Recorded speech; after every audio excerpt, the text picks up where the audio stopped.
अगर आप लोग सारे कंसेप्ट अच्छे से करके गए हुए हो ना तो सवाल ही नहीं पैदा होता कि कोई भी ऑब्जेक्टिव आ जाए जिसे आप सॉल्व ना कर सको। मैं गारंटी देता हूं इस चीज की कि आप लोग हर एमसीक्यू को सॉल्व कर लोगे। सबसे पहले तो आपने पूरा ऑब्जेक्टिव का सोल्यूशन देखा होगा। क्या कोई भी ऐसी चीज या कोई भी ऐसा कंसेप्ट था जो हमने चैप्टर्स पढ़ते हुए ना पढ़ा हुआ हो? नहीं ना, ऐसा कोई भी कंसेप्ट नहीं था। हमने हर कंसेप्ट बहुत डिटेल में पढ़ा हुआ है। यहाँ पे हम जैसे जैसे ये क्वेश्चन सॉल्व कर रहे हैं ना, मैं आप लोगों को साथ साथ बताऊंगा कि आप लोगों ने कौन कौन सी एक्सरसाइजेस करने हैं, कौन कौन से क्वेश्चंस करने हैं और किन किन कंसेप्ट्स पे अच्छे से फोकस करना है ताकि आप लोगों के पूरे पूरे नंबर आए। ओके, वेन डायग्राम ना यहाँ पे बहुत बहुत बहुत अच्छे से समझ लो। मैंने बेसिक कंसेप्ट में भी बहुत अच्छे से समझाया हुआ है। अगर वेन डायग्राम आपको यहाँ पे बहुत अच्छे से समझ आ जाती है ना तो इसके बाद आप लोगों को किसी भी क्लास में कोई मसला नहीं होगा। मैं गारंटी देता हूँ, लिख के देता हूँ, क्योंकि इसके बाद किसी भी क्लास में वेन डायग्राम आती ही नहीं है। ओके, 3.1 का पता चला, एक यूनियन वाले सारे क्वेश्चन, एक इंटरसेक्शन वाले और एक डिफरेंस वाले, ये तीनों कंसेप्ट होने चाहिए। फिर एक्सरसाइज 3.2 में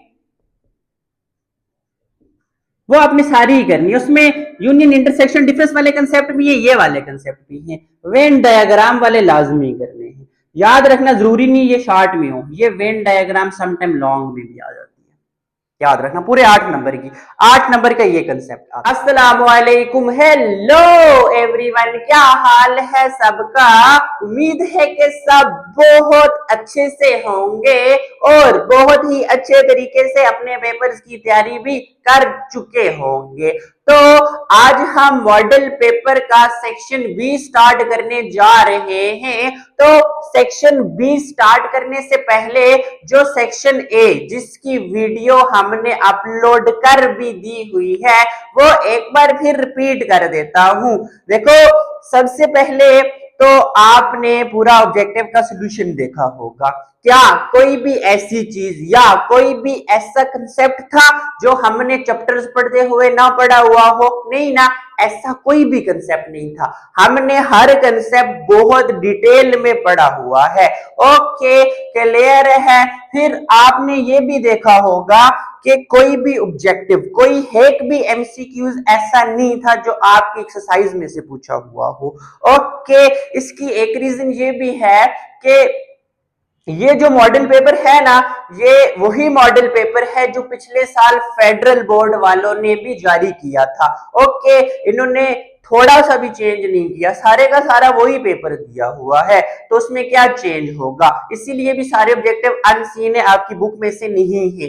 बट आप लोगों ने सारे टोटल 11 चैप्टर्स हैं, 11 में से चैप्टर नंबर 8 फॉर्मेटिव है, उसमें से आपके पेपर में कुछ भी नहीं आएगा, उसको आपने देखना भी नहीं है। ओके, बाकी 10 के 10 चैप्टर की जो एक्सरसाइजेस हैं वहां से एमसीक्यूज पूरे अच्छे से करके जाना। एंड जो चीज पढ़ोगे बहुत अच्छे से पढ़ के जाना। सारी चीजें मैं बताऊंगा, एमसीक्यूज में भी बताई है, अभी शॉर्ट क्वेश्चंस में भी मैं सारी चीजें रिपीट करूंगा ताकि सारे कंसेप्ट रिपीट हो। और अगर आप लोग सारे कंसेप्ट अच्छे से करके गए हुए हो ना तो सवाल ही नहीं पैदा होता कि कोई भी ऑब्जेक्टिव आ जाए जिसे आप सॉल्व ना कर सको। मैं गारंटी देता हूं इस चीज की कि आप लोग हर एमसीक्यू सॉल्व कर लोगे। बट शर्त क्या है कि हर कंसेप्ट आप लोग बहुत अच्छे से करके गए हो, समझ के गए हो। ओके, क्लियर है।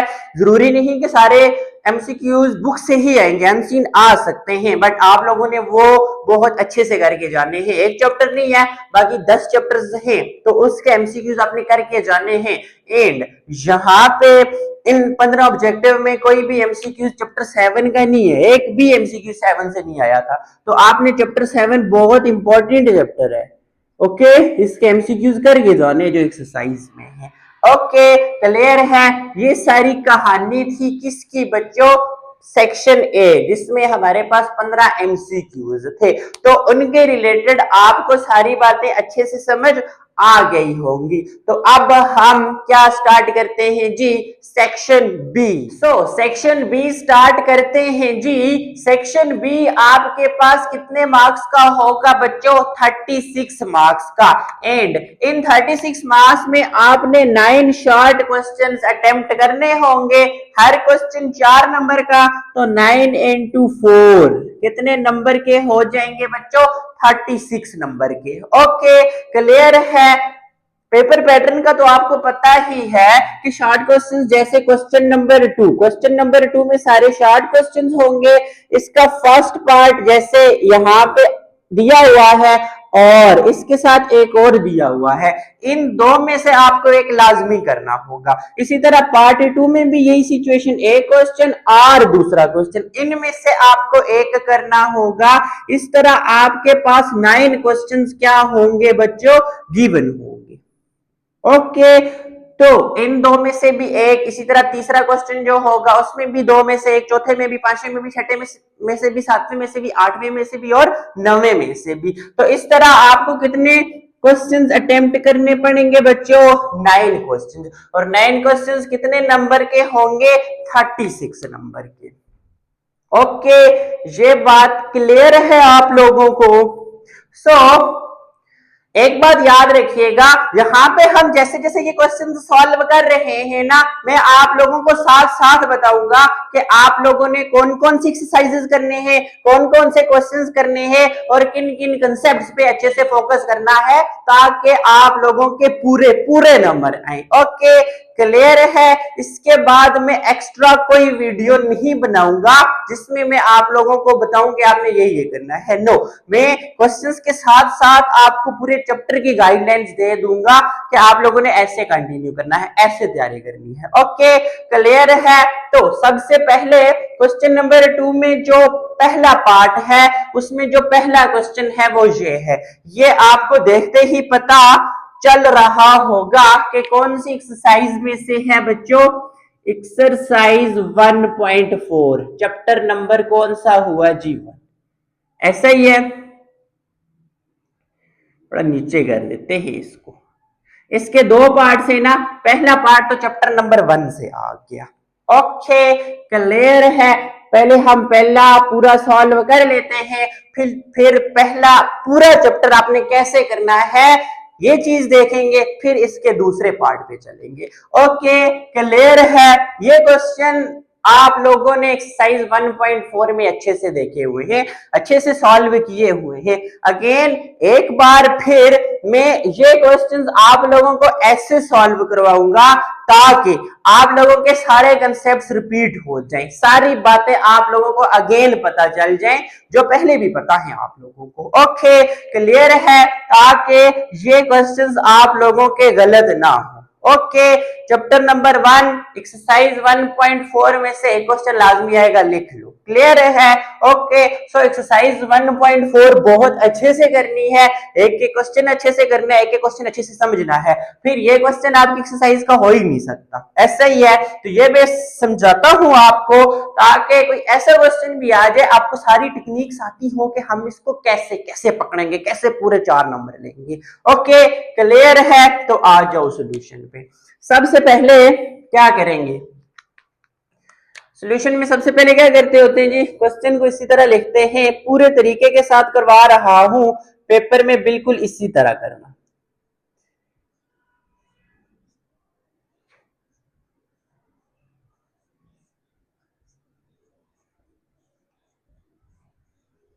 एक और बात भी याद रखिएगा कि आराम से देख के क्वेश्चन करना। इस बार आपकी ई शीट्स होंगी, तो ई शीट पे हर क्वेश्चन के लिए स्पेसिफिक जगह बनी होती है कि आपने इसका आंसर यहीं पे लिखना है। अगर गलत करोगे ना फिर जगह ही नहीं बचेगी, समझ लो फिर आता भी है वो क्वेश्चन खराब हो जाएगा, ये 4 नंबर बढ़ जाएंगे। क्लियर है। तो इसलिए फोकस करके हर चीज अच्छे से सॉल्व करना। टाइम बहुत होता है, 9 शॉर्ट क्वेश्चन, 3 लॉन्ग क्वेश्चन, 2.5 घंटे होते हैं, बंदा इजीली कर लेता है, बट अच्छे से फोकस रह के क्वेश्चन करने हैं ताकि गलत ना हो। कोई गलत हो जाएगा तो रोला हो जाएगा, क्योंकि जगह ही नहीं है, क्योंकि एक स्पेसिफिक जगह दी हुई है उसी में करना है। अब अगर ये क्वेश्चन आप लोग सॉल्व कर रहे हो तो ये तो पूरा पेज यहाँ से यहाँ तक जगह ले लेता है, कोई आगे पेज बचता नहीं है कि आप उधर कुछ और सॉल्व करोगे, इसलिए प्रॉपर सीक्वेंस से देख के सॉल्व करना। ओके, क्लियर है। सिंप्लीफाई करना है जी हमने इसको तो सिंप्लीफाई का बेसिकली मतलब क्या होता है कि इसको हमने किसी ऐसी फॉर्म में कन्वर्ट कर देना है ना, उसके बाद ना ही कुछ ऊपर नीचे कैंसिल होता हो, ना ही कुछ मल्टीप्लाई होता हो, कुछ भी ना हो सके, हमने सिंपल इसको उस फॉर्म में लेके जाना है। तो स्टार्ट करते हैं, इसको हम बेसिकली प्राइम फैक्टराइजेशन के मेथड से सॉल्व करते हैं। वो क्या है, अब आपने क्या करना है, सारे नंबर्स जो भी दिए हुए इनकी प्राइम फैक्टराइजेशन लेनी है। सबसे पहला स्टेप याद रखना, जो मर्जी नंबर दिया हो ना उसकी प्राइम फैक्टराइजेशन ऐसे, देखो पहला क्या है 25, 25 की मैं लेता हूं 2 के टेबल के साथ तो ये नहीं जा सकता, 3 के टेबल के साथ नहीं जा सकता, देख लो 5 के टेबल के साथ जाएगा, 5 2 टाइम्स 10, यहाँ पे 12 बच गया 2, 2 इसके साथ मिलके 25, 5 5 टाइम्स 25। आइए इस बात की समझ, चैप्टर नंबर 1 2 3 4 में ये चीजें हमने काफी बार की हैं, एक बार फिर बताता हूं। देखो 5 के साथ कैसे जाएगा, यहाँ पे जो पहला नंबर है ये 5 से छोटा है, सो मुझे पहले दोनों डिजिट्स लेने पड़ेंगे, ठीक है। तो अब देखो ऐसा कौन सा नंबर है जो 12 के करीब तरीन आए और 5 के टेबल में आए, 5 2 10, बड़ा नहीं छोटा लेना है, 5 2 10 होता है, मैंने 2 के साथ किया 10 तो हो गया, बट यहाँ पे 12 था, 12 में 10 हो गया, 2 बचा, 2 इसके साथ, नेक्स्ट 5 बचा, इसके साथ देखो 2 और 5 मिलके 25 बन गए, 5 5 टाइम्स 25। आगे बात समझ, ऐसा ही है। अब नेक्स्ट फिर 5 के साथ करें, ये तो 5 5 टाइम्स 25, 5 1 टाइम 5। ओके क्लियर है, ये बात आसान बातें हैं। चलो मुझे तो पता था 2 के टेबल में ये आ ही नहीं सकता क्योंकि इसके आखिर पे ऑड नंबर है, तो ऑड नंबर इवन के टेबल में थोड़ा ही ना आ सकता है। यस सर, 3 में कैसे नहीं आया, देखो 125 है, 3 के साथ करूं, फर्स्ट डिजिट 3 से छोटा है तो मुझे पहले दोनों डिजिट्स लेने पड़ेंगे। 3 कितने टाइम्स 12 होता है, 4 टाइम्स 12 होता है, यहां पे बच गया सिर्फ 5, 3 के टेबल में 5 आता है, नहीं आता, इसका मतलब है 3 के साथ नहीं जा सकता, 5 के साथ गया है, समझ आइए ना बात की। ओके अब 125 की जगह आप क्या लिख सकते हो, 5 multiply by 5 multiply by 5, okay लिख सकता हूं, प्रॉपर सीक्वेंस से लेके चलूंगा ताकि एक एक बात बहुत अच्छे से समझ आए। तो इसकी जगह में 5 इंटू 5 इंटू 5 लिख सकता हूं, इसको तोड़ के लिखा है, ये पावर अपनी जगह पे, ये ब्रैकेट स्टार्ट कर लो। ओके आगे बात समझ, फैक्टराइजेशन में सिंप्लीफिकेशन में क्या करना है कि हर नंबर की प्राइम फैक्टराइजेशन से स्टार्ट करना है काम। आगे बात समझ, चले नेक्स्ट है 25। अभी हमने पढ़ा था ना 25 को 5 इंटू 5 लिख सकते हैं, 5 इंटू 5 25, क्योंकि 25 ना तो 2 के टेबल में आता है, ना 3 के टेबल में आता है, ना 4 के, 5 में आता है, तो इसको लिख सकते हैं 5 इंटू 5, इसको तोड़ के लिखा, ये ब्रैकेट इसी तरह होल पावर 1/2 भी अपनी जगह। क्लियर है बातें, आसान बातें हैं, बहुत आसान बातें हैं। तो चलते हैं नेक्स्ट, 64 की प्राइम फैक्टराइजेशन लो, ऐसा ही है, 64 की लेते हैं जी प्राइम फैक्टराइजेशन। 64 2 के टेबल के साथ जाता है, आखिर पे इवन है तो जाता है, 2 कितने 6 होता है, 2 3006, 2004। आई बात समझ, फिर 2 के साथ जाएगा, जी हाँ जाएगा, 2 कि अगर मैं 1 के साथ मल्टीप्लाई करूं तो 3 तो नहीं बन सकता, ऐसा या 2 के साथ कुछ भी मल्टीप्लाई करूं 3 नहीं हो सकता, बट कोई ऐसा नंबर जो 2 के टेबल में आता हो बट इस फर्स्ट डिजिट से स्मॉल हो वो 2 होता है, 2 1 2, ऐसा ही है। यहाँ पे था 3, 2 तो हो गया, एक बच गया, एक यहाँ पे लिख लो, एक और 2 मिलके 12 बन गए, 6 2 टाइम्स 12। आगे बात समझिए, बहुत आसान तरीका होता है करने का। अब नेक्स्ट 2 8 टाइम्स 16, ये तो पता है ना, 2 4 टाइम्स 8, 2 2 टाइम्स 4, 2 1 टाइम 2। अब मैं 64 को क्या लिख सकता हूं, कितनी बार 2 है, 1 2 3 4 5 6, 1 2 3 4 5 6, 6 बार, दो 1 2 3 4 5 6। आगे बात समझ आप लोगों को, सो मैं अब 64 की जगह 1 2 3 4 5 6, ऊपर होल पावर इसी तरह, इसके साथ नहीं छेड़ना, 64 को तोड़ के लिखा, 2 की power 3 as it is. Okay done है बातें, आसान बातें हैं ना, क्लियर है, आ रही है बात समझ, आता है आप लोगों को सब कुछ, बट अगेन अच्छे से रिपीट करनी है चीजें।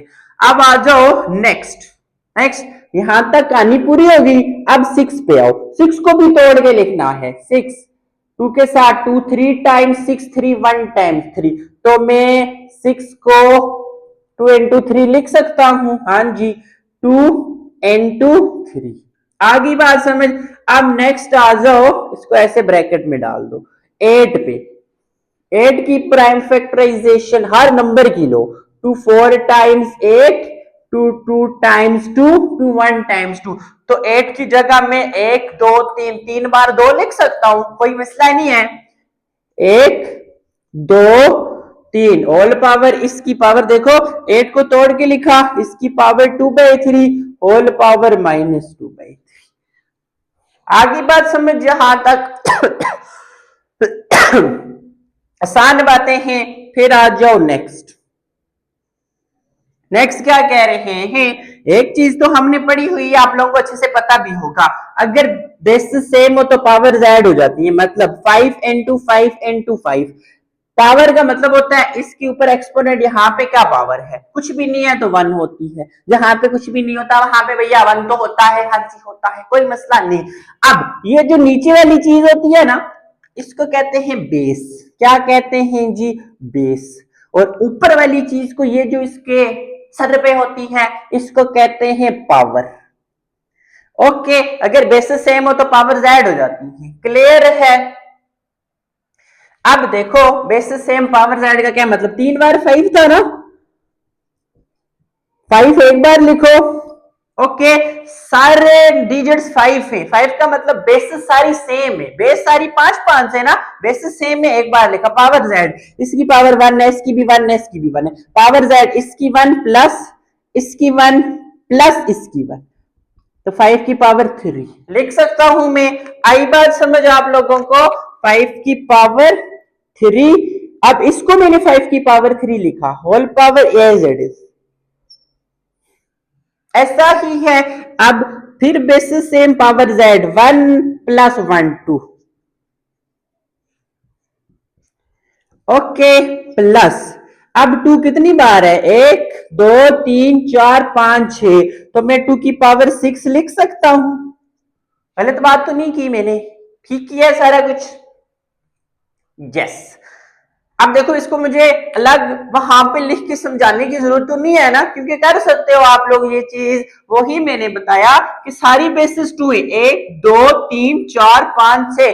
जब बेसिस सेम होती है तो हम पावर्स को ऐड कर देते हैं। 6 है तो 2 की power 1 plus 1 plus 1 plus 1 plus 1 plus 1, 6 बार 2 की पावर 6। ओके, अब आ जाओ इधर, 2 into 3 as it is multiply by 2 की पावर 1 2 3, 3 बार है।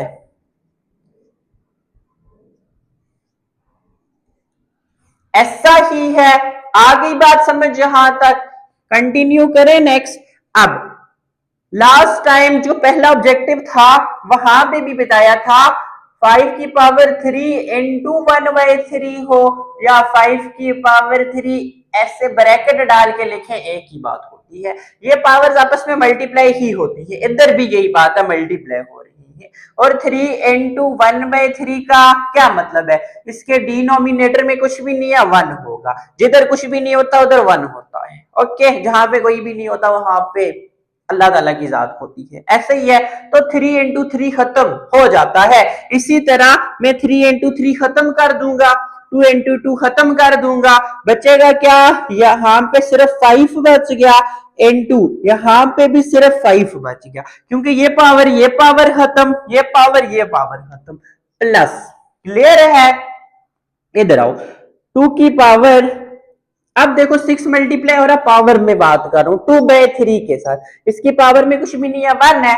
अब अगर मल्टीप्लाई भी कर दूं, 6 2 12/3, अब काटो जरा, 3 1 3, 3 4 12, 4 ऐसा ही है। अगर आप इसको ना मल्टीप्लाई करो, ऐसे लिखो, फिर भी कर सकते हो, 3 1 3, 3 2 से ऊपर नीचे नंबर कट सकते हैं ना, अगर एक दूसरे के टेबल में आ रहे हो। ऐसा ही है, 3 1 3, 3 2 6, 2 2 टाइम्स 4। आगे बात समझ, तो मैं इसको लिख सकता हूं 2 की पावर यहां पे था 2 की पावर 3 1 जार 3 3 2 हजार 6 अब 2 into 2 4 2 की पावर 4 आगे बात समझ आसान बात है n2 2 into 3 को अभी इसी तरह रख लो नेक्स्ट देखते हैं अब देखो 2 की पावर 3 into 2 by 3 का क्या मतलब है 3 3 खत्म तो 2 की पावर क्या बच गई बच्चों 2 बच गई होल पावर -2/3 आसान बातें हैं यहां तक आ गई है बात समझ ओके इसी तरह बिल्कुल आराम से सॉल्व करना हर चीज में इतने डिटेल में बता रहा हूं 15 मिनट हो गए इस क्वेश्चन पे मैं तो समझा रहा हूं अच्छे से प्रैक्टिस करोगे तो आपके इतना टाइम नहीं लगेगा और एक्सरसाइज 1.4 बहुत अच्छे से करोगे ठीक है अब क्या करो 5 into 5 क्या हो जाएगा 25 प्लस 2 की पावर 4 क्या हो जाएगा 2 की पावर 4 अब देखो ये जो डिवीजन वाली फॉर्म पावर से खत्म हो गई है अब हम इनको प्लस माइनस मल्टीप्लाई करेंगे तो हमारे पास आंसर मिल जाएगा ओके क्लियर है अगर कोई ऐसी डिवीजन वाली फॉर्म होती फिर मसला होता बट यहाँ पे डिवीजन वाली फॉर्म नहीं है आसान हो गया है तो 2 की पावर 4 2 की पावर 4 का मतलब है 2 को 4 बार मल्टीप्लाई करो 2 2 जार 4 2 जार 8 2 टाइम्स 16 n2 इनको मल्टीप्लाई करो 6 n2 2 की पावर 4 ऑल पावर -2/3 अब 16 n2 6 यहां पे आई थिंक प्लस होगा मैं देख लेता हूं एक बार क्वेश्चन बी एंड वाला प्लस है यस ये प्लस है ओके यहाँ पे प्लस है कोई चेंज करने की ज्यादा जरूरत नहीं है सिंपल शुक्र हमने अभी मल्टीप्लाई किया ही नहीं था ओके आइए बात समझ ये चीज है सब कुछ सेम है यहाँ पे प्लस की जगह हम मल्टीप्लाई लिखते आ रहे थे थैंक गॉड मल्टीप्लाई किया नहीं है कुछ करने की जरूरत नहीं है चेंज सारा कुछ ठीक किया है सिंपल यहाँ पे मल्टीप्लाई नहीं है प्लस प्लस प्लस प्लस अब क्या करो -2 की पावर 3 इसी तरह दिख रही है आपको चीजें हाँ अब पहले मल्टीप्लाई करो 25 इसी तरह 16 into 6 16 6 टाइम्स क्रिकेट देखते हो ना 16 ओवर में कितनी गेंदें होती है 96 कैलकुलेटर पे मल्टीप्लाई कर लो प्लस 4 की power -2/3 next 25 96 plus 400 plus 25 125 power -2/3 क्या सॉल्व हो गया है नो अभी पावर है अभी पावर का भी कुछ करना पड़ेगा ओके क्लियर है यहां तक बात अगर देखो पावर माइनस में है अगर पावर माइनस में हो तो क्या किया जाता है याद है मैं इसको अगेन एक बार फिर यहां पे लिख लेता हूं 125 की पावर -2/3 इसके डिनोमिनेटर में कुछ भी नहीं है तो 1 होगा अब अगर पावर नेगेटिव हो उससे पॉजिटिव बनाना हो तो क्या किया जाता है बच्चों चेंज किया जाता है नॉमिनेटर में हो तो डिनोमिनेटर में ले आते हैं एंड डिनोमिनेटर में हो तो नॉमिनेटर में ले जाते हैं उल्टा करूंगा 1 ऊपर तो 125 नीचे आएगा तो इसकी पावर का साइन चेंज साइन चेंज हो जाएगा ऐसे ही ऊपर नीचे नहीं कर सकते ऊपर नीचे जब करते हैं कुछ ना कुछ चेंजिंग तो आती है यहाँ पे क्या चेंजिंग आएगी पावर का साइन बदल जाएगा ओके अभी यहाँ पे जब तक ये पावर होती है इसके साथ खेलना होता है सॉल्व करते हैं अब 1 to 5 के मुझे फिर प्राइम फैक्टराइजेशन करनी पड़ेगी 1 to 5 की प्राइम फैक्टराइजेशन किसके बराबर होती है 5 क्यूब के बराबर तो मैं लिख सकता हूं 5 क्यूब इंटू 2/3 अब देखो 3 3 खत्म ना यही केस है 2 बच गया 1 डिवाइडेड बाय 5 की पावर 2 तो 1/5 की पावर 2 हो जाता है 25 ये आपके पास आंसर आ गया क्या ये सिंप्लीफाई हो गया बताओ क्या मैं इसके साथ कुछ और कर सकता हूं या ऊपर नीचे कोई ऐसे नंबर्स हैं जो कट सकते हो या कोई है इसके साथ मल्टीप्लाई हो सकता हो नहीं है ना इसका मतलब हो गया ये क्या हो गया बच्चों सिंप्लीफाई हो गया तो ये आपके पास इसका क्या आ गया आंसर आ गया जब भी आंसर आएगा ना तो उस पे ऐसा खूबसूरत सा डब्बा बना देना है ओके खा के पेपर चेक करने वाले को पता चले बच्चे ने आंसर निकाला हुआ है ओके क्लियर है अब क्वेश्चन लिखा, सॉल्यूशन में हर स्टेप में याद रखना इक्वल टू लाजमी डालना है और हर चीज ऐसे प्रॉपर सीक्वेंस से, गंद नहीं करनी। ओके क्लियर है। ई शीट में जगह इतनी होती है कि आपके ऐसे बड़ी मुश्किल से क्वेश्चन कंप्लीट होगा, इसीलिए देख के करना। ओके अभी मैं क्वेश्चन सॉल्व कर रहा हूं, आहिस्ता आहिस्ता मैं बताऊंगा कि पेपर कैसे सॉल्व करना है, क्या चीजें करनी है। क्वेश्चन ऐसे सॉल्व करने, ऐसे अटेम्प्ट ऐसे करने हैं। मैंने चैप्टर 1 से आपको ऐसा ही करवाया है कि ताकि आप लोग उसी तरीके से पेपर में भी लिख के आओ। ओके क्लियर है, ये बातें आसान बातें हैं। तो यहाँ पे हमारा क्वेश्चन नंबर 2 का पार्ट 1 कंप्लीट होता है। पार्ट 1 एक्सरसाइज 1.4 से है, चैप्टर 1 से है। तो चैप्टर 1 की कहानी यहाँ पे होती है कंप्लीट। तो जैसे मैंने आप लोगों को बताया था शुरू में कि हम लोग जैसे जैसे क्वेश्चन सॉल्व करेंगे ना, हम उस चैप्टर के बारे में कंप्लीट डिस्कस करेंगे कि आपने इस चैप्टर में से क्या क्या करना है, क्या क्या पेपर में आ सकता है, कौन कौन से कंसेप्ट अच्छे होने चाहिए। तो आ जाओ उस चीज पे। सबसे पहले आपने चैप्टर 1 की एक्सरसाइज 1.3 करनी है। ओके इसमें कंसेप्ट है radical equation and exponential equation का। यहां से एमसीक्यूज के आने के बहुत ज्यादा चांसेस होते हैं। आपसे कोई भी चीज दी जा सकती है कि उसको रेडिकल में कन्वर्ट करो, या रेडिकल में दी हुई है उसको एक्सपोनेंशियल में कन्वर्ट करो। ओके क्लियर है। फिर एक्सरसाइज 1.4 ये भी बहुत अच्छे से करनी है, यहां से शॉर्ट क्वेश्चन आएगा। ओके 1.3 में से भी आ सकता है। जस्ट आपने ये दो एक्सरसाइजेस बहुत अच्छे से करनी है। एक तो आपने क्या करना है कि एक्सरसाइज में जो क्वेश्चन है वो सारे बहुत अच्छे से क्या करने, सॉल्व करने हैं। उसके साथ साथ ये भी सॉल्व करना, अब इस तरह के क्वेश्चंस को टैकल करना भी आना चाहिए आपको कि अगर ऐसा क्वेश्चन आ जाता है तो हम उसको कैसे सॉल्व करेंगे। ओके फिर इस चैप्टर के एमसीक्यूज करने, एमसीक्यूज करोगे। फिर रिव्यू एक्सरसाइज में कुछ क्वेश्चंस भी होते हैं ना, उन क्वेश्चन में आपने वो सारे क्वेश्चन करने हैं जो रेडिकल प्लस एक्सपोनेंशियल के रिलेटेड हो, और कोई भी एक्सप्रेशन दी जाए उससे सिंप्लीफाई करना, सिंप्लीफिकेशन के रिलेटेड हो बस। ओके ये जैसे मैंने पूरा कंसेप्ट दिया है ना, इसी को माइंड में रखना है कि हमने कैसे कंटिन्यू करना है, कहां तक लेके जाना है, एक एक चीज बताई है मैंने। सो इसी तरह कंटिन्यू करना, और इस तरह आपने चैप्टर 1 में से जस्ट यही काम करना है। तो यहां पे आपका चैप्टर 1 का चक्कर खत्म कि चैप्टर 1 में कौन कौन सी चीजें आनी चाहिए और कौन कौन से क्वेश्चंस करने हैं, कौन कौन से क्वेश्चन आ सकते हैं, ये सारी चीजें क्लियर होगी। ओके चले नेक्स्ट। चैप्टर 1 में कोई मसला नहीं है, अगर नहीं है तो कमेंट सेक्शन में डन लिख दो, चैप्टर 1 डन। ओके क्लियर है। तो ये क्वेश्चन लिख लो, तो फिर इसी के पार्ट 2 पे चलते हैं। सो अब आपको बोर्ड पे दिख रहा होगा जी क्वेश्चन नंबर 2 का ही पार्ट नंबर 1। कौन सा 1? एक तो सॉल्व किया ना, दो पार्ट्स आते हैं ना। क्वेश्चन नंबर 1 का जो पार्ट 1 इसमें दो क्वेश्चंस आएंगे।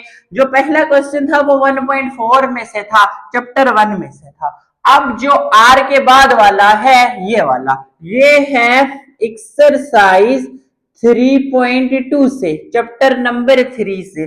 तो अब इस क्वेश्चन में हम चैप्टर नंबर 3 के हालातों वाकयात को भी डिस्कस करेंगे। ओके क्लियर है बातें, आसान बातें हैं ना, आराम से करो, बिल्कुल है कि चीज समझ के करो। इतनी इतनी बात भी बता रहा हूं, गुरु बन जाओ मैथमेटिक्स का। ओके क्लियर है बातें। अब स्टार्ट करते हैं जी।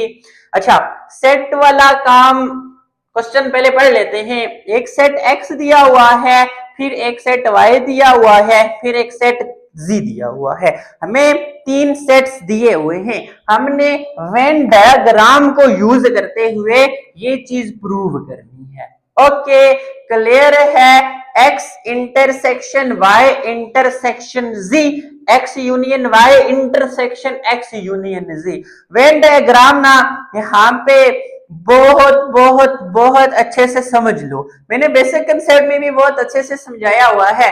अगर वेन डायग्राम आपको यहाँ पे बहुत अच्छे से समझ आ जाती है ना, तो इसके बाद आप लोगों को किसी भी क्लास में कोई मसला नहीं होगा, मैं गारंटी देता हूँ, लिख के देता हूँ, क्योंकि इसके बाद किसी भी क्लास में वेन डायग्राम आती ही नहीं है। ओके, क्लियर है ये बात? तो स्टार्ट करें सॉल्यूशन इसका। तो सबसे पहले आपको तीन टर्म्स के बारे में पता होना चाहिए कि सबसेट क्या होता है, फिर ओवरलैपिंग का क्या मतलब है, फिर एक तीसरा होता है डिसजॉइंट सेट क्या होता है। ओवरलैपिंग सेट होता है, डिसजॉइंट सेट होता है। इन तीन चीजों के बारे में आप लोगों को अच्छे से पता होना चाहिए। अब देखो फॉर एग्जाम्पल हमारे पास यहाँ पे तीन सेट्स है ना, अगर एक सेट के सारे एलिमेंट्स किसी दूसरे सेट में आ रहे हो, क्या एक सेट के सारे एलिमेंट्स किसी दूसरे सेट में आ रहे हो, तो उसे हम सबसेट कहते हैं। ओके, क्लियर है? फिर अगर दोनों सेट के कुछ कुछ एलिमेंट्स सेम हो, सारे एलिमेंट्स ना, अगर पांच पांच एलिमेंट्स हैं, फॉर एग्जांपल दो एलिमेंट्स सेम है, तो उसको हम कहते हैं ओवरलैपिंग। डिसजॉइंट क्या होता है कि अगर दोनों सेट के कोई भी एलिमेंट सेम ना हो, सारे डिफरेंट हो, तो उसको हम डिसजॉइंट सेट कहते हैं। ओके, आगे ये बात समझ, आसान बात थी। सबसेट क्या होता है? अगर एक सेट के सारे एलिमेंट्स किसी दूसरे सेट में आ रहे हो। ओवरलैपिंग सेट क्या होता है? जब दो सेट के कुछ एलिमेंट्स एक दूसरे के सेम हो।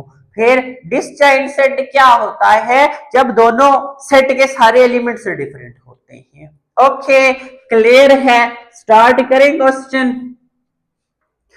क्वेश्चन कैसे करना है जी? सबसे पहले देखो, अगर आपको ये क्वेश्चन दिया हुआ है ना, आपने सॉल्यूशन में ये क्वेश्चन नहीं लिखना होता, ठीक है? आपने सॉल्यूशन लिख के गिवन दैट, हमें गिवन है सेट्स गिवन है, एक्स भैया गिवन है 1939, वाई अंकल गिवन है 357 और जी चाचू गिवन है, चाचू हो गए, चलो मामू, 357 9 11। ओके, हमने करना क्या वो भी लिखो। We have to prove that, क्या प्रूव करना है बच्चों? एक्स इन साइंस का पता है, रिपीट करता हूं ये भी।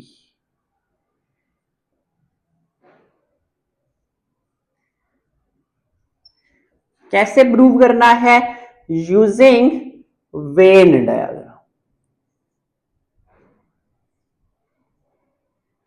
ओके, क्लियर है? अब ये तो क्वेश्चन है एक्सरसाइज 3.2 का। एक्सरसाइज 3.1 में भी तीन चीजें हमने पढ़ी हुई हैं। कौन कौन सी बच्चों? एक चीज पढ़ी हुई है यूनियन, एक चीज पढ़ी हुई है इंटरसेक्शन, और एक चीज पढ़ी हुई है डिफरेंस। याद है ना ये चीजें? ये तीन कंसेप्ट ये है आपकी एक्सरसाइज 3.1 के।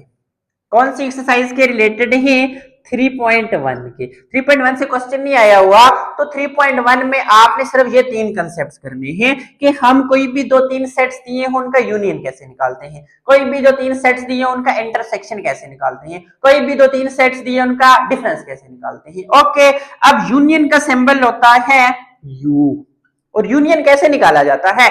अगर दो सेट्स के दरमियान यूनियन है, तो यूनियन का मतलब है कि सेट के सारे एलिमेंट्स एक सेट में लिख दो, ऐसा ही है। फिर इंटरसेक्शन को इस उल्टे, ये एन हो गया ऐसे, इस साइन से डिनोट करते हैं। और इंटरसेक्शन क्या होता है?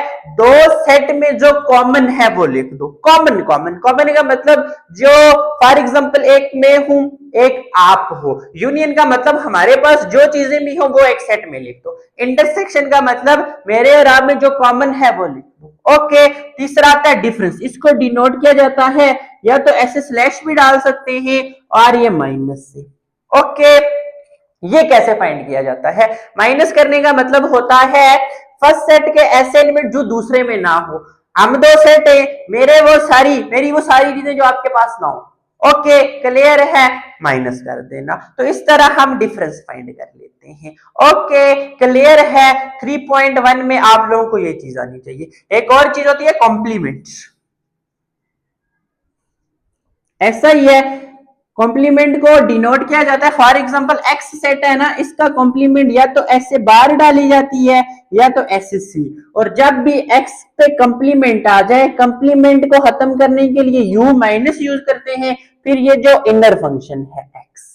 ओके अब यू यूनिवर्सल सेट होता है, दिया हुआ होता है, और माइनस एक्स करते हैं तो ये चीज भी आ जाती है। ओके क्लियर है ये चीज आप लोगों को, ये कंसेप्ट। सो एक्सरसाइज 3.1 में कुछ भी नहीं करना, जस्ट आपको यूनियन फाइंड करना आना चाहिए, इंटरसेक्शन फाइंड करना आना चाहिए, डिफरेंस फाइंड करना आना चाहिए, और कंप्लीमेंट का कंसेप्ट होना चाहिए। ओके ये एक्सरसाइज 3.2 है, ये तो करनी है आप लोगों ने। 3.1 में ज्यादा तरह नहीं, बस ये आता भी है, मैंने एक्सप्लेन कर दिया है। एक दो क्वेश्चंस क्या कर लेना बच्चों, प्रैक्टिस कर लेना तो हो जाएंगे। ओके क्लियर है। अब आ जाओ इसके सॉल्यूशन पे। दो साइड्स हैं, एक लेफ्ट साइड है एक राइट साइड है। सबसे पहले लेफ्ट साइड ले लेते हैं, लेफ्ट हैंड साइड। ओके यहां पे बना देता हूं राइट हैंड साइड। ओके आपने ऊपर नीचे लिखना है।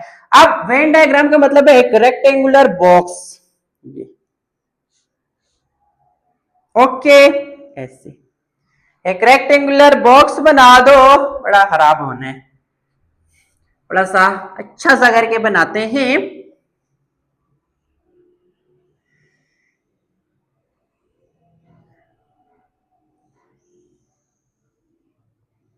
ओके यहां पे भी और यहां पे भी।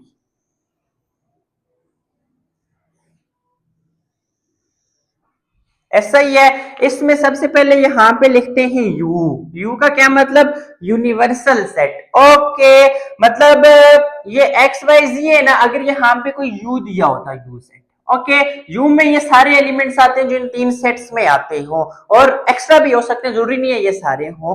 तो यूनिवर्सल सेट पूरे का पूरा सेट इस रेक्टेंगुलर बॉक्स के अंदर आता है। क्लियर है ये बात, आसान बात है। कंटिन्यू करें नेक्स्ट।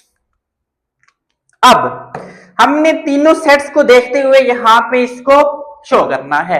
कैसे, सबसे पहले देखो एक्स और वाई, क्या ये आपस में सब सेट है, डिसजॉइंट सेट है या ओवरलैपिंग सेट है? अगर एक्स और वाई में देखूं 3 3 कुछ ना कुछ है, मतलब ओवरलैपिंग है। ऐसा ही है, एक्स और जी को देखूं 3 3 है, 9 9 है, कुछ कुछ कॉमन है तो ओवरलैपिंग बनेगा। ठीक है, फिर आ जाओ वाई और जी को भी देखो। वाई में 3 5 और 7, 3 5 और 7, मतलब y के सारे एलिमेंट्स z में मौजूद हैं, बट z के पास कुछ एक्स्ट्रा तो हैं, लेकिन y के तो सारे मौजूद है ना, इसका मतलब है y सबसेट है z का। तो ये चीज अब कैसे ड्रॉ करनी है, ये कंसेप्ट समझना है। देखो अब आपने एक बड़ा गोल दायरा सर्कल बनाना है। ओके ये सर्कल शो करेगा z को, ऐसा ही है, z को शो करेगा। अब y इसका सबसेट है, सबसेट का मतलब y के सारे एलिमेंट z के अंदर ही आ रहे हैं, तो y को इसके अंदर ही एक सर्कल ड्रा करोगे। आगे बात समझ के एक रेक्टेंगुलर बॉक्स बनाओगे वेन डायग्राम के लिए। फिर ये जो सेट्स दिए हुए हैं इनको कैसे बनाना है, अगर कोई सबसेट है उसको दूसरे के अंदर ड्रा करो जिसका वो सबसेट है। क्लियर ये बात। अब y और z तो ऐसे बन गए, बट x भाई कैसे बनेंगे? अब x का 3 y में भी है z में भी है, इसका मतलब है x जो है y और z दोनों के साथ ओवरलैप कर रहा है। तो एक ऐसा सेट बनाओ जो इन दोनों के साथ ओवरलैप कर रहा हो। ऐसा ही है, देखो ये x y के साथ y के गोल दायरे में से भी गुजर रहा है, z के गोल दायरे में से भी गुजर रहा है, ओवरलैप कर रहा है। अब बिल्कुल ऐसा ही यहाँ पे बनेगा क्योंकि सेट्स तो सेम है, लेफ्ट हैंड साइड और राइट हैंड साइड में डायग्राम तो सेम बनेगी। अब बनाया जी z, ये था z, इसके अंदर है y और x इन दोनों में ऐसे जा रहा है। ओके मुझे कुछ और ही बन गया, अंडे की शेप बन गई, आपने सेम सही बनानी है। ऐसा ही है, आगे बात समझ आप लोगों को। अब इनके एलिमेंट्स डालते हैं। देखो x y में आ रहा है 3 5 एंड 7, कैसे लिखे जाएंगे? पहले y z का सबसेट है, y के सारे एलिमेंट्स अगर मैं लिखूंगा तो वो तो z में भी आ जाएंगे। y के बट एलिमेंट्स से 3, 5 एंड 7, बट 3 x के साथ भी कॉमन है। अब देखो x के साथ कॉमन, इसका मतलब है ये यहाँ पे आ जाएगा। आइए बात समझ, क्यों मैंने यहाँ पे लिखा, क्योंकि x जब y में मैंने देखो ये लिखा मैंने y के सर्कल में, बट मैंने उस जगह पे लिखा जो x के साथ भी ओवरलैप कर रहा है। y z के साथ तो करता ही करता है क्योंकि y का रीजन z में ही आता है, बट मैंने 3 उधर लिखा जो x के साथ भी क्या कर रहा है, थोड़ा बहुत x के रीजन में भी है, क्योंकि 3 x में भी है, y में भी है, z में भी है। तो ये देखो ये वही जगह है ना, ये x भी है, ये दायरा, ये y है क्योंकि y के सर्कल में, z है क्योंकि y z में है। ओके क्लियर है। अब 3 की कहानी तो निपट गई। अब आ जाओ 5 और 7 पे। 5 और 7 x में नहीं है ना, सीधा y में ड्रा लिख दो। क्यों लिखे? क्योंकि 5 और 7 y में भी है, z में भी है, कॉमन है। y और z का कॉमन रीजन तो यही है ना, y वाला। ऐसे ये बाहर नहीं लिखना क्योंकि बाहर z में होंगे, y में नहीं होंगे। क्लियर है, ये बातें समझनी है। बच गए 9 और 11। अब 9 और 11 y में तो नहीं है, y में नहीं है मतलब इस सर्कल में नहीं आ सकते, बट ये है हमारे पास 11 तो x में भी नहीं है, सिर्फ z में है, तो 11 कहीं यहां पे आएगा। ये देखो ये वाला रीजन सिर्फ z का है, इधर x भी नहीं है, y भी नहीं है, बट 9 जो है वो x में भी आता है, तो यहां पे लिख दो। अब देखो ये वाला जो रीजन है ना, x में आता है, z में आता है, y में नहीं आता क्योंकि y में नहीं है। ऐसा ही है, आगे बात समझ। अब कौन से बचते हैं? 1 बचता है, 1 x में आएगा क्योंकि वो y में भी नहीं है, z में भी नहीं है। ओके यहां तक आगे बात समझ आप लोगों को, ये कैसे लिखेंगे। अब ये यहां पे भी लिखो, 1 9 इस जगह पे है, 3 इस जगह पे है, 5 एंड 7 इस जगह पे, ये y है, और बाहर आ जाता है 11। ओके क्लियर है बातें? बहुत आसान बातें हैं, सिर्फ आप लोगों ने अच्छे से कंसेप्ट लेना है, अच्छे से समझना है। ओके चले नेक्स्ट। तो चलो अब आ जाओ left hand side. Left hand side है क्या बेसिकली, वो भी तो लिखते हैं। लेफ्ट हैंड साइड है x इंटरसेक्शन, फिर है y intersection z। x intersection y intersection z, यही है। देख लेता हूं एक बार फिर मैं question. x union y intersection है, सॉरी तब भी x यूनियन है, y इंटरसेक्शन z है, x union y, y union z intersection, बाकी ठीक है। ओके क्वेश्चंस देख के लिखने हैं। अब है, अब मैं सारे मार्कर्स उठा लेता हूं क्योंकि जरूरत पड़ेंगे, बताता हूं क्यों। देखो सारे मैंने उठा लिए ये। अब सबसे पहले y इंटरसेक्शन z, यहां पे नीचे नजर आ रहा है आप लोगों को? यस। तो सबसे पहले आप यहां पे लिखोगे y, ब्रैकेट वाली चीज पहले देखते हैं ना, पहला फोकस आपका ब्रैकेट पे होना चाहिए। ओके क्लियर है, ब्रैकेट को सबसे पहले पास से लगाना है, फिर दूसरी चीजों पे। अब x y इंटरसेक्शन z का मतलब है वो सारे का सारा एरिया शेड कर दो जो y और z में कॉमन है। इंटरसेक्शन का मतलब यही होता है ना, कॉमन, और वो वाला एरिया कौन सा है? ये वाला,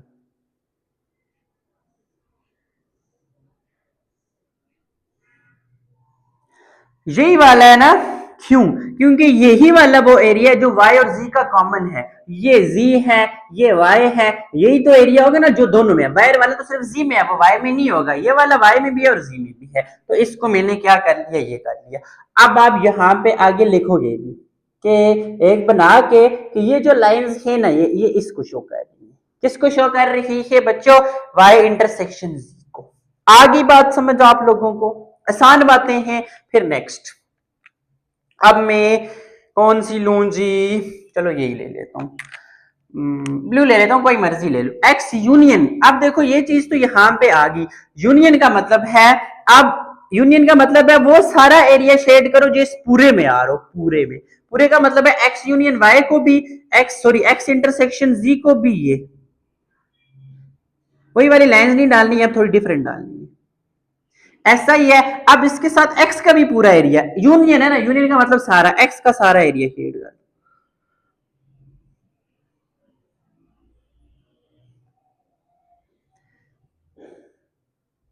ओके, आगे बात समझ, वाई इंटरसेक्शन का रीजन ये था, इसके साथ एक्स यूनियन, इसको तो करना ही करना है, साथ यूनियन को भी, क्योंकि यूनियन में सारा कुछ आ जाता है, ये भी और ये भी। ओके, क्लियर है। अब इसको कैसे लिखोगे, एक्स यूनियन वाई इंटरसेक्शन जी, ये कैसे आएगा, इसमें आप लोग एक बॉक्स बनाओ, इसमें दो रीजन शो करो, क्योंकि ये जो रीजन है ना, ये वाला ब्लू से शो किया हुआ है, इसी पे भी शो कर देता हूं, ये वाला रीजन भी इसी में आता है जिसमें ऐसी लाइंस है। ओके, फिर ये वाला रीजन भी इधर ही आता है जिसमें ऐसी लाइंस है, एक तो रेड वाली ऐसे हॉरिजॉन्टल, फिर रेड पे ऊपर वर्टिकल लाइंस है।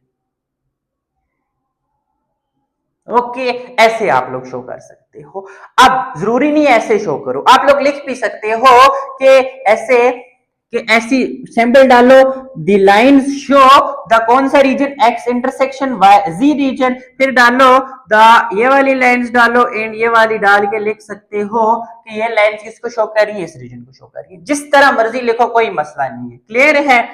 अब आ जाओ इस पे, इसमें क्या है, x union y intersection x union जी।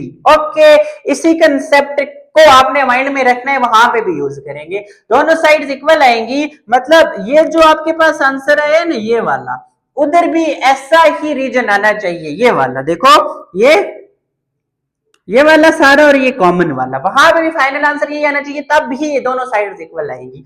तो सबसे पहले तो x union y, x union y का क्या मतलब होगा, एक्स और वाई का सारा एरिया शेड कर दो, किसी एक के साथ कर देता हूं, इसके साथ करता हूं एक्स का, एक्स और वाई, ठीक है, एक्स वाला ये सारा है ना, फिर वाई में भी क्या, ये ये ये जे। ओके, ऐसा ही है ना, क्योंकि बात हो रही है एक्स और वाई की, ये पूरा रीजन जो है ना, यहां तक एक्स का है, फिर ये अंदर वाला वाई का ये भी आ जाएगा, फिर ये जी वाला नहीं आएगा, ये जी वाला तो आएगा, क्यों, क्योंकि ये एक्स के अंदर भी आ रहा है, तो एक्स का हमें करना पड़ेगा, सिर्फ वो वाला रीजन नहीं करना जो अकेला जी का हो। ओके, क्लियर है ये बात। इवन ये वाला रीजन भी जी में आ रहा है, बट ये वाई में भी तो आ रहा है ना, हमने वाई वाला तो लेना है।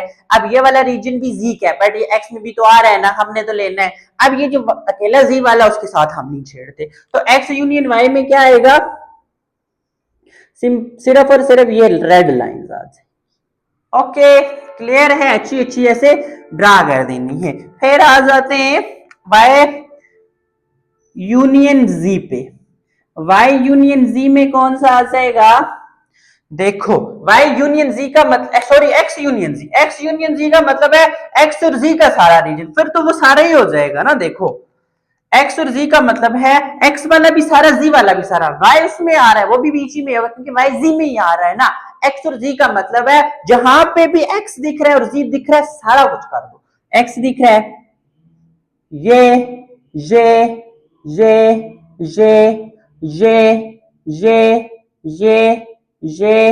ये पूरा पूरा, ये वाई को नहीं देखना, वाई जी में ही आ रहा है ना, तो हमें करना पड़ेगा, क्योंकि जी पाई के साथ तो हम छेड़ेंगे। ये रीजन आ गया, तो इसमें हमारे पास दो रीजन आएंगे, एक बैरियर बनाता हूं। अब एक तो वो रीजन आ रहा है जिसमें नीचे ये रेड लाइंस हैं और रेड लाइंस के ऊपर ब्लैक लाइंस हैं, ये वाली, और एक वो रीजन है जिसमें ये वाली सिर्फ ब्लैक लाइंस है, ऐसा ही है। ओके, ये जो बैरियर वाला है मैं इसको किसी दूसरी मार्कर के साथ बना देता हूँ। के क्लियर है ये बात। एक्स यूनियन जी में एक तो ये रीजन है जिसमें नीचे रेड ऊपर ब्लैक, और ये वाला रीजन भी है जिसमें सिर्फ ब्लैक लाइन। ओके, आगे बात समझ। अब हमारा टारगेट क्या है कि x union y intersection x union z, हमारा टारगेट वो वाला एरिया है जो इन दोनों का कॉमन हो। देखो एक्स यूनियन वाई में क्या आया, ये वाला आया और ये वाला आया, एक्स यूनियन जी में ये पूरा आया, ये पूरा आया। अब इन दोनों का कॉमन रीजन कौन सा है, देखो एक्स दोनों में है, एक्स तो पूरा आएगा, ठीक है। फिर कॉमन, एक बात तो सिंपल दिख रही है कि यहाँ पे कुछ रीजन ऐसा है जिसमें ये बॉक्सेस बंद हैं, जिसमें दोनों मार्कर्स वाली लाइंस हैं, ठीक है, दोनों मार्कर वाली लाइन याद रखो, या हॉरिजॉन्टल और वर्टिकल दोनों है। फिर एक रीजन है जो सिर्फ जी वाला है। तो दोनों का कॉमन रीजन कौन सा होगा? जिसमें ये दोनों लाइंस वाली, दोनों मार्कर्स वाली लाइंस आ रही हैं, कॉमन वही होगा ना, क्योंकि एक्स में हमने ये डाला था सिंपल एक्स यूनियन वाई में, फिर एक्स इंटरसेक्शन में ये लाइंस डाली थी, तो कॉमन कौन सी होगी? जहां पे दोनों लाइंस हैं। ये कंसेप्ट बहुत आसान है। तो दोनों लाइंस वाला रीजन कौन सा है? एक तो ये वाला एक्स वाला पूरा, ओके। ये नीचे कौन सी लाइंस है? Red lines.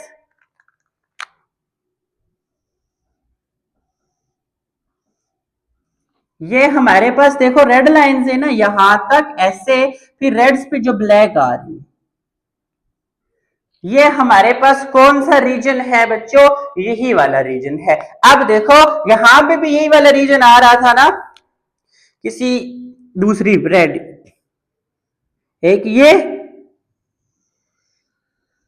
और एक ये वाला रीजन हमारे पास फाइनल आंसर में आ रहा था। देखो ये वाला और ये रेड लाइन वाला, और जहां पे भी देखो यही वाला रीजन है, एक ये एक्स वाला सारा और ये वाला, ऐसा ही है, इजी वाला नहीं है, यही कॉमन रीजन आएगा। ओके, क्लियर है ये बात आप लोगों को?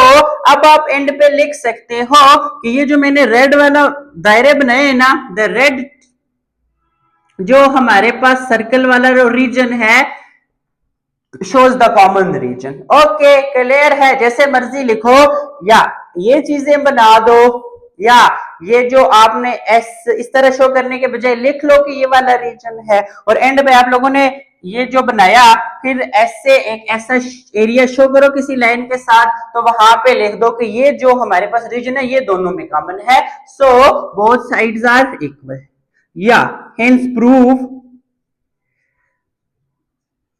हो गया x किधर गया, union y intersection z is equal to x union y intersection x union z। Okay, आगे बात समझ, यहां पे भी वही रीजन, वहां पे भी वही रीजन है, तो दोनों का सेम एरिया ही आया है, इसका मतलब दोनों क्या है? इक्वल है। ओके, क्लियर है? क्वेश्चन नंबर 1 का आर के बाद वाला जो कौन सी एक्सरसाइज से है? 3.2 से।